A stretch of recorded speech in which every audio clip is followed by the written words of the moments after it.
Good morning everyone! For today menu is kinisang ampalaya. So ito guys, simplihan lang natin guys dahil ako ay maraming ginagawa for today. Yan guys, gigisa lang natin siya sa kamatis, siling panigang, and pinakulo ang karne ng baboy guys. Ayan, ampalaya, konti lang yan guys. Isang ampalaya lang siya, then lalagyan natin ng egg. Lalagyan natin siya ng egg guys. Let's start to cook!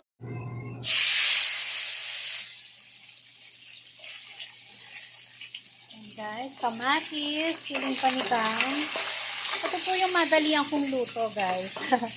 So, naubusan ako ng bawang, kaya wala po tayong bawang. And then, ilagay na natin ang ating taran! Pinakuloang pork. Ang importante, guys, diba? Sobrang healthy ng food natin for today. Ayan, takpan muna natin saglit para maluto siya. So, ayan guys. Tatakpan muna natin siya para medyo mag-brown-brown ang ating pork. Ayan guys, medyo halu-haluin po natin ng mahabya. Ayan, haluin muna natin siya.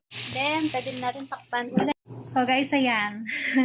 Habang ginigisa natin yung karne, nakita ko yung maluwag na yung tornilyo ng ano namin, ng kawali. So, tatry ko siyang pihitin.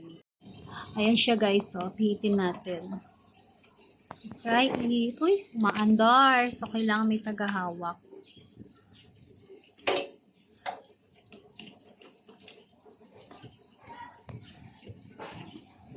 Ayan, lumubog na kunwari. So, dahil ako lang yung humahawak ng camera, hindi ko siya may push masyado, guys. Kaya, ibababa ko muna for a while. Tayosin ko muna. So, ayan, guys. Naayos na natin siya. Balikan na natin ang ating niluluto, guys. Ayan.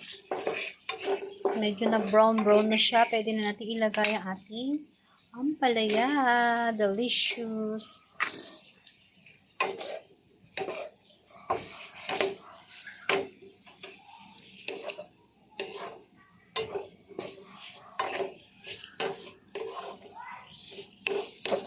Ayan guys, ang ating simpleng lutuin for today, ang palaya. Wala nga akong nor beef ngayon, kaya magic sarap na lang. Konting patis ang ilalagay ko guys. So, pwede na rin natin ilagay ang egg. And of course, lagyan natin ng paminta, pampasarap. And syempre, hindi pwede mawala ating Lawrence Patis. Hello, Lawrence Patis. Of course, magic sarap, baka naman. Ayan guys, ang ating magic sarap. Ayan, lagyan natin siya ng konting magic sarap. Then, haluin natin ulit guys. So, ayan. Ramdam na natin. Lasang-lasa na natin. Amoy na po natin ang sarap ng ating ginisang ampalaya kong karne. So, ayan guys. Yan po ang aking lunch for today namin ni Yaya Love. So, simpleng-simple lang siyang lutuin guys. Sobrang sarap. Tatakpan na natin ulit. Then, let's eat na po. Mamaya-maya ng konti. Ayan guys. Thank you for watching. Let's eat.